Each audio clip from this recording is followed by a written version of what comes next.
What's wrong with MGMA data? Hey, everybody out there. This is John with Contract Diagnostics, and we talk an awful lot about compensation data. We talk about all the different data sets, MGMA being one of them. Many people say that MGMA is the gold standard when it comes to physician compensation data. While we have our own data internally here at Contract Diagnostics, there's many differences between MGMA data, Sullivan Cotter, Gallagher, the data that we have here at Contract Diagnostics. There's so many different data sets. There's doximetry data. There's Medscape data. I mean, everybody has their own data set. So what separates them? And I thought I'd take a minute and dig on MGMA. Again, it's referenced as the gold standard for the data set that many organizations and hospitals use to set physician compensation structures and fair market values and caps on compensation and conversion factors and time off and CME dollars and signing bonuses and everything in between. But should it be? And I don't think so. Now, it's still a wonderful data set that we will continue to use here at Contract Diagnostics, but there's so many flaws with this data set and any large data set to be matter of fact. First, the data is delayed. So right now we have the 2023 data that's based on 2022 numbers. So we'll have the 2023 actual numbers sometime in the summertime of 2024. So there's always a delay. Physicians who are starting jobs, inputting salaries, inputting figures for production of January of 22 or of April 2022 are things that we're looking at now on how we should set compensation in 2024. So I think the delay is less than ideal, but it takes a while to capture data from 115 or so thousand physicians out there and then collate all of it and put it into a database and be able to distribute it from an MGMA perspective. So I don't expect them to do it any faster. I think that would be very challenging.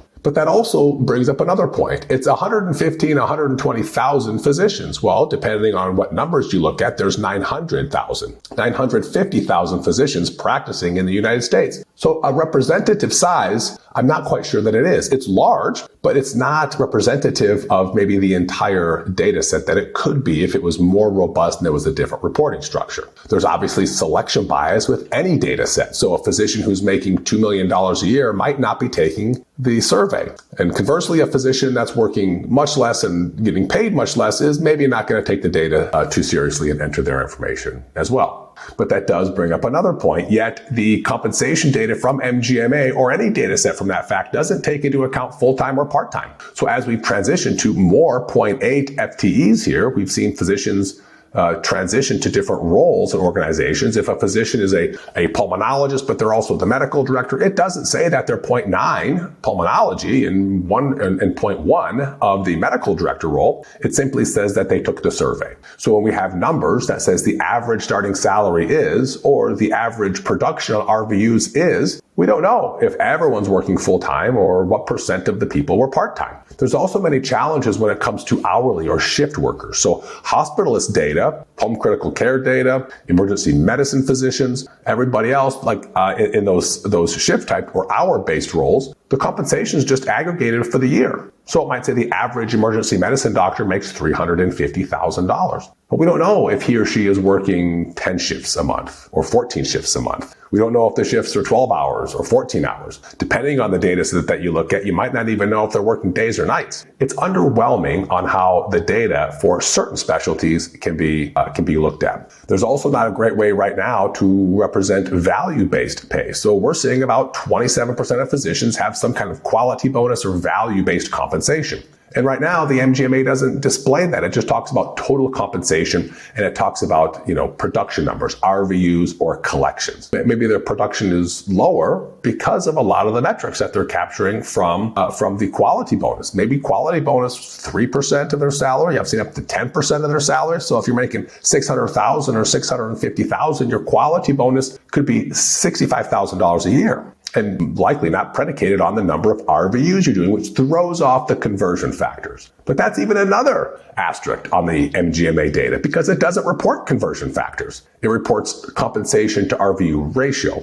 which I do think is a good metric, and organizations use it all the time to determine what is considered fair by their fair market value standards. And compliance committees use it, and I think it's a valuable tool because it takes into account everything. But the numbers in MGMA data, it doesn't say the conversion factor for a cardiologist in Chicago is $52 per RVU. It says their compensation to work RVU ratio is a dollar amount. So they may or may not get paid for call. They may or may not have a quality bonus. The retirement is taken into account when it comes to TCC, or total cash compensation. So there's lots of various inputs into how much a physician makes, and only one input in terms of how much they produce. So how much do you make? Well, there's lots of inputs. It could be, like I said, call. It could be a nurse practitioner, administrative stipends. It could be medical directorship. It could be call pay. It could be quality bonuses. It could be retention bonuses. All types of things could go into the total cash compensation that a physician receives in a year. But the RVU component is just one number. He or she did this many RVUs. And then you run a ratio and calculate what's the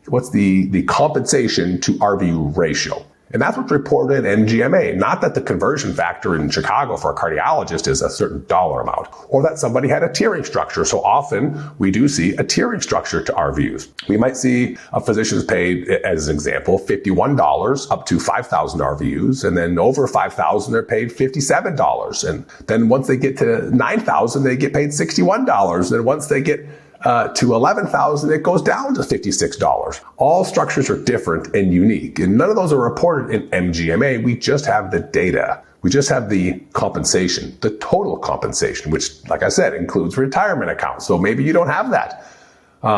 So then maybe there's other factors that are playing into that number. Maybe you don't even get paid for RVUs, but it's good to have the data. So I say all of this because the MGMA data that most employers use, and maybe it's 100% of how they set compensation, maybe it's a smaller percent, 20 or 33%, depends on how they tend to blend data and take it into account. But the data set that they use is not perfect. And that's what the challenge is when it comes to hospitals and physicians understanding their fair market. Hospitals sort of operate in a vacuum. Now, they maybe keep an eye on their local dynamics, but they don't know some of the national trends. Now, at Contract Diagnostics, we keep data raw. So although it's blinded, of course, we do know that physicians in certain markets are getting paid this type of conversion factor. We do know that their production is a certain dollar amount. We do know that they do or do not have a value-based pay, and that's 10% of their pay up to $45,000 or whatever it is. We know about tiering structures because we document all of it in a blinded fashion. So I say all of that not because our data is perfect, it's far from, but it's really, really hard to understand just looking at numbers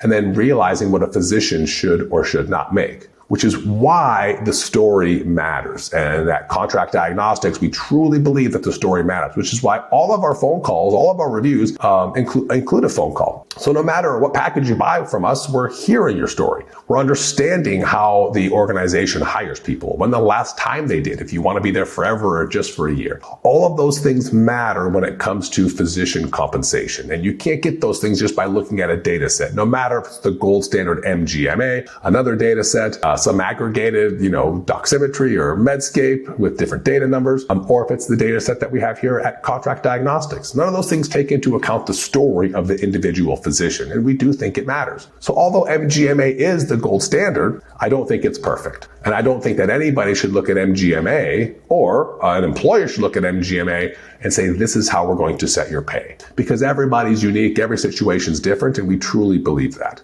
So, although it's a great data set, it's definitely without flaws. And I look forward to discussing more data details here coming up on future episodes and future recordings. But if you have any questions around your particular situation, your story, or how your employer is setting your compensation, if you wonder what your fair market value is in a particular area, feel free to give us a call at Contract Diagnostics. This is what we do every day, and we look forward to connecting with you soon.